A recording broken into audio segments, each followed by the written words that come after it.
आप किस तरह से देख रहे हैं इसको, जिस तरीके का डेवलपमेंट यहाँ चल रहा है और जो स्थिति बनती हुई दिख रही है, और सारा कंट्रोल अब दिल्ली में चला गया है, और अंदरूनी जाहिर है कि अंदरूनी झगड़े और ज्यादा होंगे, दिखते नहीं है, दिखाए नहीं जाते हैं, लेकिन आप इसको क्या आप देखते हैं, इसका क्या असर पड़ेगा आने वाले चुनाव पे? हाँ शरद जी, पहले तो मैं अपने यहाँ अग्रज श्रवण जी हैं, अरुण दीक्षित जी हैं, नायडू साहब हैं, इन सबको मैं प्रणाम करता हूँ। और अरुण जी के साथ तो हमने काम किया है इनके नेतृत्व में नवभारत हाँ टाइम्स। बिल्कुल। हाँ तो हाँ हाँ। अरे छोटे भाई हैं हमारे। हमने इसलिए कहा कि अग्रज। और दूसरा आपने कहा कि सारी कमांड दिल्ली के हाथ में है, संयोग से मैं भी दिल्ली में ही बैठा हुआ हूँ, मतलब तो मैं इसलिए तो आपको दिल्ली से कनेक्ट किया है। तो ये तीनों लोग ग्राउंड जीरो पर बैठ करके चीजों को देख रहे हैं। मैं राम झरोके पर बैठ के जगत तमाशा देख वाली स्थिति में हूँ, यहाँ से देख रहा हूँ। देखिए, दरअसल आप मोदी जी की पूरी राजनीति को समझिए। सबसे पहले मैं मध्य प्रदेश पे आऊं। मोदी जी जब गुजरात के मुख्यमंत्री थे तभी उन्होंने सारे पुराने लोगों को किनारे लगा दिया था। काशीराम वाड़ा, शंकर सिंह बघेला तो पहले ही चले गए थे, सुरेश मेहता, पूरे वल्लभ भाई कथीरिया, गोवर्धन झड़पिया, जितने पुराने लोग थे, और उन्होंने पूरी एक नई अपनी टीम तैयार की थी। सौरभ पटेल, नितिन पटेल, सारी आनंदीबेन पटेल, पुराने लोगों को उन्होंने वो कर दिया। उसके बाद जब वो केंद्र में आए तो यहां भी आप देखिए उनके कार्यकाल में, 10 साल के कार्यकाल में किसी भी राज्य में कोई छत्रप नहीं बना, खाली एक उत्तर प्रदेश को छोड़ के। संयोग से योगी आदित्यनाथ को मुख्यमंत्री बनाया गया, लेकिन वो एक ऐसे नेता बने जो एक छत्रप हैं। बाकी जो छत्रप रहे वो अटल बिहारी वाजपेयी और आडवाणी जी की बीजेपी के जमाने के हैं। चाहे शिवराज सिंह चौहान हो, चाहे वसुंधरा राजे हो, चाहे रमन सिंह रहे हो, या येदुरप्पा हो, या सुशील मोदी हो, या आप अगर झारखंड में चले जाए तो अर्जुन मुंडा हो। ये जो रीजनल लीडर्स थे भाजपा के, ये सारे जो है अटल जी और आडवाणी जी के जमाने के हैं। तो और मोदी जी के टाइम के मुख्यमंत्री कौन? खट्टर साहब, ये रघुवर दास, उसके बाद आपका जो है देवेंद्र फडणवीस, तो सारे, हाँ, ये नए चेहरे उनके जमाने में आए। इस बार उनकी पूरी कोशिश ये रही है, जो बार बार भारतीय जनता पार्टी सामूहिक नेतृत्व की बात करती है, सब सामूहिक नेतृत्व में चुनाव लड़ेंगे। वो भाजपा जो बार बार इंडिया अलायंस के घटकों से पूछती है कि तुम्हारा चेहरा कौन है लोकसभा में, हमारे पास तो नरेंद्र मोदी का चेहरा है, वो भाजपा जो है मध्य प्रदेश में कह रही है, मोदी जी खुद कह रहे हैं कि आप कमल हमारा चेहरा है, कमल के नाम पर आप वोट दीजिए, हम सामूहिक नेतृत्व में लड़ेंगे। राजस्थान में मोदी जी कह रहे हैं कमल के नाम पर हमारा चेहरा कमल है, कमल के निशान पर आप वोट दीजिए। जब आप पुराना देखिए, पुराना कहते थे आपका वोट सीधे मोदी को मिलेगा। पुराने विधानसभा चुनावों को अगर आप देखिए तो मोदी जी भाषण में यही कहते थे ना कि आप बीजेपी को वोट देंगे, आपका वोट सीधे मुझे मिलेगा, मेरी जिम्मेदारी है, मेरी गारंटी। इस बार वो कमल की बात कर रहे हैं, चेहरा उनका है, निशान कमल का है, और यही छत्तीसगढ़ में है। तो तीनों राज्यों में, तेलंगाना और मिजोरम को छोड़ दीजिए, तीनों राज्यों में जहां भाजपा का सबसे ज्यादा स्टेक है, वहां इस बार पूरा चुनाव मोदी जी के नेतृत्व में लड़ा जा रहा है, मोदी जी के चेहरे पर लड़ा जा रहा है, और कोई क्षेत्रीय नेता नहीं। अभी अरुण जी ने बहुत डिटेल से बताया कि कैसे शिवराज सिंह चौहान का टिकट घोषित हुआ, और शिवराज सिंह चौहान ने कुछ मोदी जी की जो पुरानी शैली गुजरात वाली थी, उसी शैली में जो है उन्होंने अपना काम किया या जवाब दिया। जैसे मोदी जी जब गुजरात में थे तो जिस तरह से वो अपने केंद्रीय नेतृत्व के साथ व्यवहार करते थे, और केंद्रीय नेतृत्व को जिस तरह से वो पूरे अपने डिक्टेट करते थे, कुछ कुछ शिवराज सिंह चौहान ने उसी तरीके से अपना जो है शेयर, अपना हिस्सा जो है उन्होंने लेने में कामयाबी पाई। तो जाहिर है भारतीय जनता पार्टी में बड़े बड़े दिग्गज उतार दिए गए, लोग सांसद पश्चिम बंगाल में भी उतारे गए थे, कई सांसद पश्चिम बंगाल में उतारे गए। और तकनीकी स्थिति श्रवण जी ये है, कानूनी की सांसद रहते हुए आप चुनाव लड़ सकते हैं, इस्तीफा देने की कोई जरूरत नहीं है। और जब आप चुनाव, राज्यसभा भी नहीं है कोई जरूरत, ऐसा कुछ नहीं है, आप चुनाव लड़ सकते हैं। उसके बाद आप तय करेंगे कि आपको सांसद रहना है या विधायक रहना है, उसका एक समय होता है, 15 दिन के अंदर शायद तय करना होता है। आप दो हाउस में एक साथ नहीं, ये नियम है। तो कानूनी स्थिति यही है। राज्यसभा में रहते हुए भी लोगों ने चुनाव लड़े हैं, पहले भी लड़े हैं। तो मैं कह रहा हूं कि असंतोष की जहां तक बात है बीजेपी में, तो इस सही जो जिस तरह की भारतीय जनता पार्टी का इस समय जो सांगठनिक ढांचा और जिस तरह का दबदबा है मोदी जी और अमित शाह जी का, ऐसे में जो असंतोष है, वो या दो ही रास्ते हैं, या तो आप असंतुष्ट होइए और पार्टी छोड़ के चले जाइए। जो अभी अरुण जी ने बताया, कई नेता जो है पार्टी छोड़ के कांग्रेस चले गए, कैलाश जोशी के बेटे से शुरू हुआ था और सिलसिला अभी कल वो रीवा में अभय मिश्रा जो है वो वापस पहुंच गए कांग्रेस में।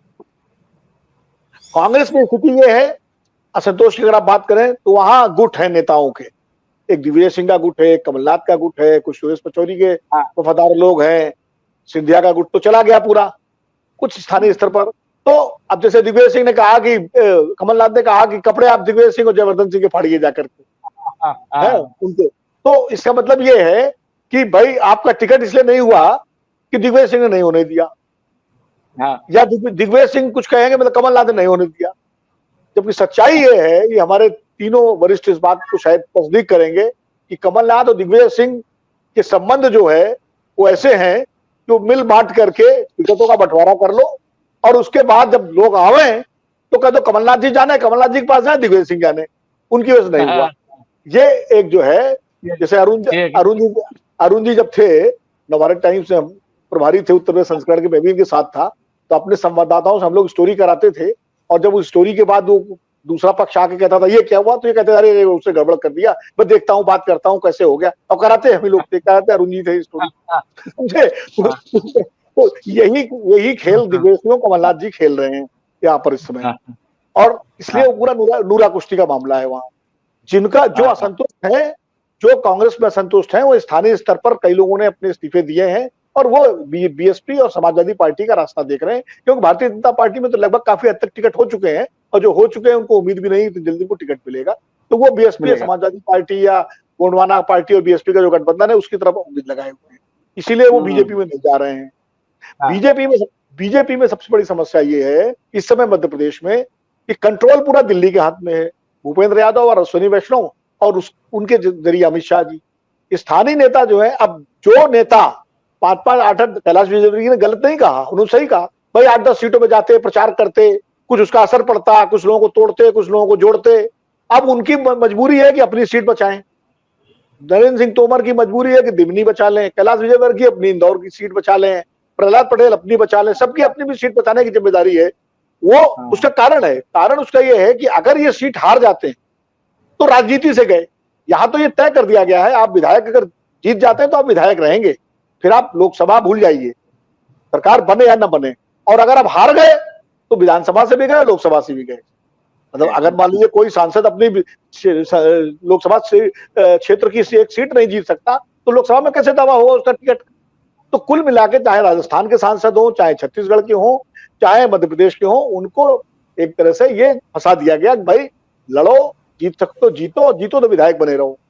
अब नरेंद्र सिंह तोमर अगर चुनाव जीत जाते हैं तो वो विधायक ही रहेंगे, वो लोकसभा, और अगर हार गए तो लोकसभा में वे कैसे टिकट मांगेंगे, कैसे उनको टिकट दिया जाएगा।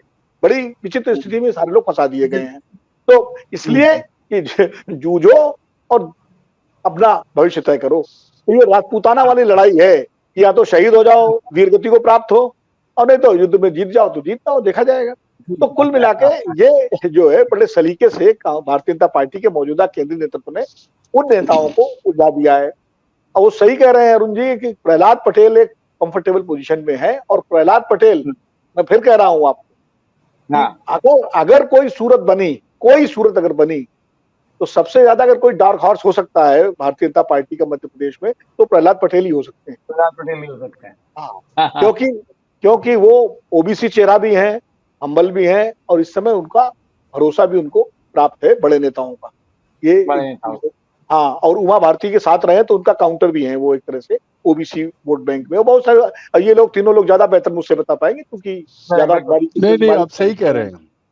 ये मतलब मेरा अपना हुआ, इसीलिए उनको सीट भी वो दी गई है, उनके भाई की सीट है, ताकि आराम से वहां से वो निकल जाए। बाकी लोगों को उलझा दिया गया।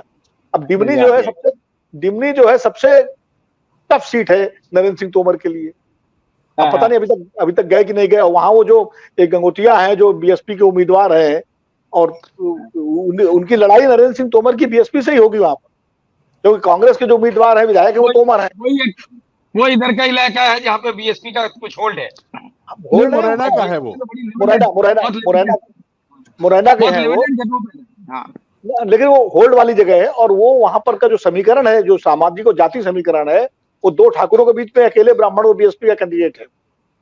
गंगोतिया क्या नाम है, नाम भूल रहा हूँ, बलबीर दंडोतिया। बलवीर दंडोतिया, हाँ दंडोतिया। तो अरे मुझे तो गिरिराज पता लगा। दंडोतिया, 2 दंडोतिया है वहाँ। हाँ, तो ये बलवीर दंडोतिया की बात जो पीएसपी से हुई वहां पर। तो और कांग्रेस के भी वहां तोमर हैं जो विधायक हैं, तो इसलिए नरेंद्र सिंह तोमर की लड़ाई उनसे होगी। अब दिक्कत ये है कि इतने सारे कैंडिडेट हो गए मुख्यमंत्री पद के, अब मैसेज ये देने की कोशिश की जा रही है, जैसे कैलाश विजयवर्गीय ने ऐलान कर दिया कि साहब हमें बड़ी जिम्मेदारी दी जाएगी, ताकि उनके क्षेत्र के लोग उनके साथ गोलबंद हो जाए, कैलाश जी ये मुख्यमंत्री बन सकते हैं। अरे भाई, मुख्यमंत्री तो तब बनने की नौबत आएगी जब सरकार बनेगी, अभी तो पहले सरकार बनाने की लड़ाई है ना। तो इसलिए जो है इस बार मध्य प्रदेश का चुनाव बहुत दिलचस्प होने जा रहा है। और मैं एक बात और कह दूं, अरुण जी बहुत, श्रवण जी तो हमारे बहुत बुजुर्ग वरिष्ठ हैं, नायडू साहब, लेकिन अरुण दीक्षित जी चूंकि हमारा इनका बहुत पारिवारिक संबंध भी है, और हम लोग जानते हैं कि कई बार बड़े नेता भी जो है एक दूसरे को निपटाने का काम करते हैं। तो ये मध्य प्रदेश की राजनीति में इस बार ये भी देखा जा सकता है। याद करिए 2008 का चुनाव, जब सुरेश पचौरी अध्यक्ष थे कांग्रेस के, और 2008 का विधानसभा चुनाव था, कांग्रेस की सरकार बनने की स्थिति में थी, लेकिन 100 बागी लड़ गए और पता लगा 147 हाँ। और किसके इशारे पर लड़े थे, कैसे लड़े थे, सबको मालूम है। तो इस बार बीजेपी में भी बहुत सारा घमासान है, और कांग्रेस से ज्यादा घमासान है, क्योंकि कांग्रेस में लीडरशिप क्लियर है। वहां कमलनाथ, दिग्विजय सिंह मुख्यमंत्री पद के दावेदार नहीं है, कमलनाथ है, घोषित है, वही होने वही हो रहा है, सिंधिया है, नहीं चलेगा। बाकी कोई नेता ऐसा वहां बड़ा नहीं है जो कमलनाथ को चैलेंज कर सके। तो इसलिए तुलनात्मक रूप से कांग्रेस में नीचे स्तर पर भले ही टिकट न मिले सा संतोष हो, लेकिन ओवरऑल अगर आप कहें तो उतना संतोष नहीं है जितना बीजेपी में ऊपर भी है नीचे भी है। ये मेरा आकलन है आज दिल्ली से बैठ कर। सत्य हिंदी का ऐप डाउनलोड करें गूगल प्ले स्टोर पर।